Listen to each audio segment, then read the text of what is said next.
He says, you don't want to live in this area. Tornadoes, bad, bad. You don't want to live there.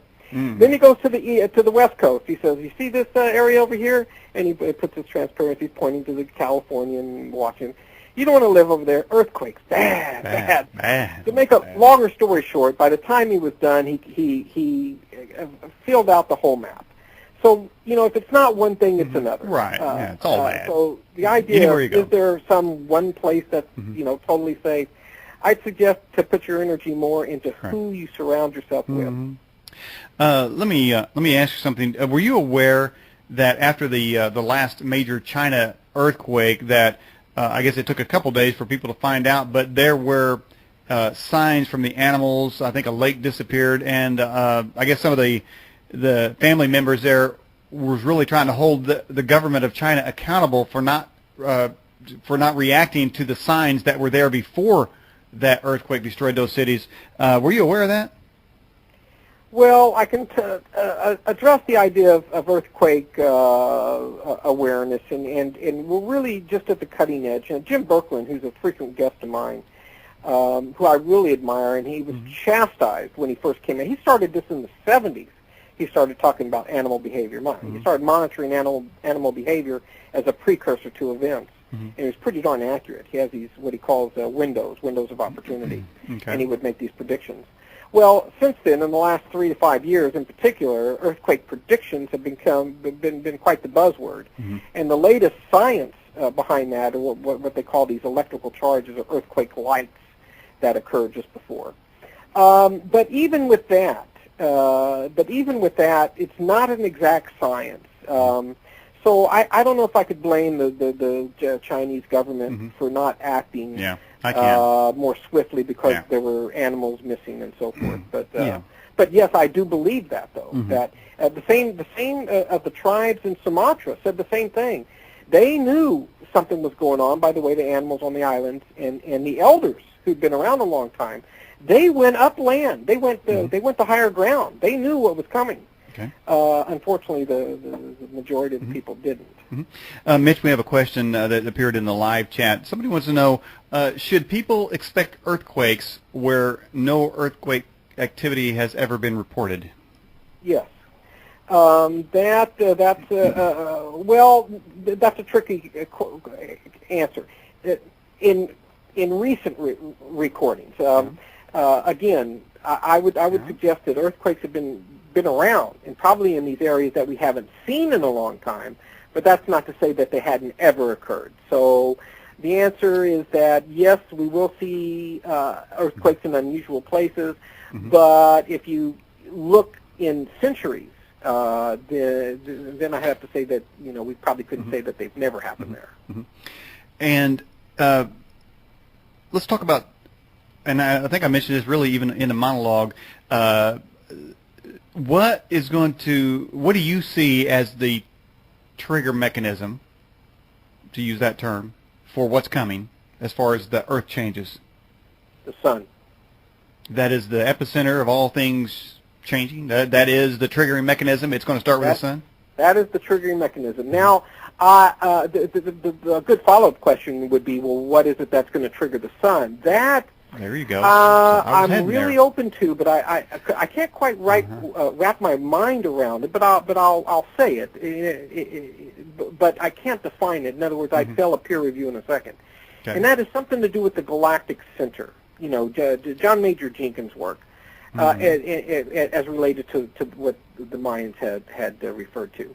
There's something about that is in my third book, by the way. I hadn't mentioned my book. My first book is Solar Rain, The Earth Changes Have Begun. That's where just go to the website, Earth Changes Media, and you can order it through there. Matter of fact, I'm going to give your listeners free shipping. So if you would, if you want to write something on your website, I'm giving free shipping to all your listeners. Tell them they heard me on the Edge, or however you want to write it. All right. And I'll give them free shipping on all the books. Well, there you go. The first one is Solar Rain, The Earth Changes Have Begun. The second book is Global Warming, A Convenient Disguise. And I chose that title very carefully because not only did I want to say global warming's a lie, in the way that they're presenting it, but there's some truth to it. That's why I call it a disguise. In other words, I do believe we're in a warming trend and we're going to have a cooling trend, and I do believe which is in the IPCC report, by the way, that we will witness mass migration. We will see it in our lifetime. Mm-hmm.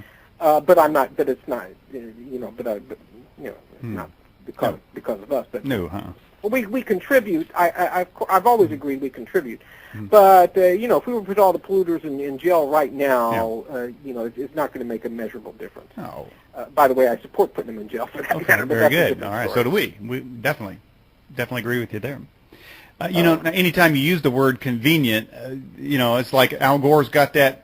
He might as well put a patent on there, because anytime you say convenient or inconvenient, any kind of convenient at all in any phrase, people think of the inconvenient truth. Well, that is why I named it that way, because I did want to refer in part to his book, and try to bring out some truth to it. It's the old adage, the old formula, unfortunately, if I could be so crude. An ounce of truth can create a pound of crap. Wow. Okay. So there's an ounce of truth in this global warming scam. But unfortunately, they've taken it, in directions that I think is going to have a severe blowback, just like the Iraq war, the Iraq invasion with the Bush regime. We've had a serious blowback because of all the lies, and now we're not addressing the real terrorists. Well, I think the same thing's going to happen with the global warming thing. We're going to chase this red herring, which we have limited resources to do, find out that it has very little to do with pollution, and we're ignoring the sun and volcanoes and other ocean CO2 release. Right. And it may be too late before we can correct that thinking. Well, we need to get those 90% people chanting or something. Hey, got a question from the live chat, and I've heard this. People suggest that the sun appears to be whiter. Do you agree with that? I've heard the stories. I've heard whiter, redder, all those things. I haven't noticed it myself. I can't dismiss that there's some atmospheric influence, depending on where maybe a person's living or so forth. But no, I haven't. I can't confirm such a thing. You haven't had any solar flares hit you in the brain and mask you from being able to see it, have you? No, I rely on scientific journals, and again, there's so much, the conspiracy people, although, as I've mentioned before, I'm open to that conspiracies do happen, but I'm not aware of one related to the sun. In other words, if something was going on, there's not just the professionals such as at NASA and European Space Agency and so forth, but there's a world of amateur astronomers, like I've mentioned before, and these you can't shake these people. These are not. You can't shake them. You can't influence them. You can't manipulate them. You can't threaten them. So they're going to come and they're going to tell them, and you definitely can't shut them up. No. So if these events were occurring, they would corroborate, which is what a wonderful. I mean, that's what the beauty of it is. They don't even believe each other until at least 3 people or at least 4 independent outcomes correlate the same thing. I mean, it's kind of their own peer review, kind of their own standards. If there was rampant earth changes, say tornadoes and earthquakes happening all at the same time, of course, just add in the fires and the floodings, and if it happened on a more worldwide scale, and even in this country, wouldn't there be anarchy? Wouldn't people begin to pillage and steal and kill as a result? And in any of your scenarios that you see, do you see that being part of it? Unfortunately, yes. Or is everybody going to say, "Here's an umbrella for the solar flare," and then start passing them out, and here's some water and stuff? I'm not seeing that. I think that'll happen too. Here's what's going to happen is that yes, there's going to be more than one event. We're already stretched in when 1 or 2 events occur now. Can you imagine 3 or 4 big ones? What's going to happen is we'll be forced back into tribes, into small communities.